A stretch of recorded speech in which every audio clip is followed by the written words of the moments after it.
இயேசு கோபப்பட்டாரா? என்ன நடந்தது அன்று உங்களுக்கு தெரியுமா? குருத்தோலை ஞாயிற்றுக்கு பிறகு ஒரு புதிய நாள் உதயமாகிறது. அது சாதாரண நாள் அல்ல, அது பரிசுத்த திங்கள். தேவாலயத்தின் நடுவில் ஜபத்திற்கான இடத்தில் ஏதோ தவறு நடந்து கொண்டிருந்தது. தேவனை தேடி வந்த மக்கள் அவர்கள் கண்டது வியாபாரம், நாணயங்களின் சத்தம், மிருகங்களின் குரல், பேச்சுவார்த்தையின் கூச்சல். ஆனால் இது புதிதல்ல.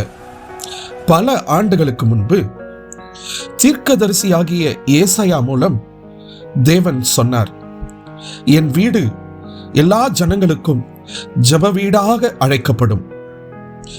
தீர்க்கதரிசியாகிய எரேமியா மூலம் அவர் எச்சரித்தார், இந்த வீடு கொள்ளைக்காரர்களின் குகையாகிவிட்டதா?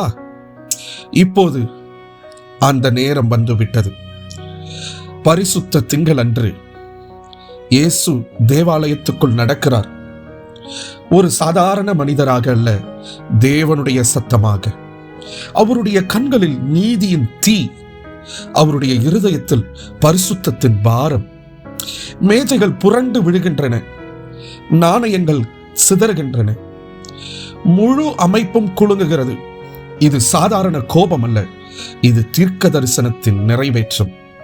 என் வீடு ஜெப வீடாக அழைக்கப்படும், ஆனால் நீங்கள் அதை கொள்ளைக்காரர்களின் குகையாக்கி விட்டீர்கள். இது ஒரு சுத்திகரிப்பு மட்டுமல்ல, இது ஒரு எச்சரிக்கை. வெளிப்புற தேவாலயம் மட்டுமல்ல, உன் உள்ளமும் சுத்தமாக இருக்க வேண்டும்.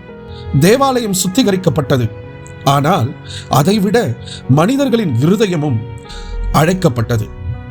தேவனுடைய வீடு இன்று நம்முள் இருக்கிறது. அது இன்னும் ஜெப வீடாக இருக்கிறதா அல்லது வேறொன்றா?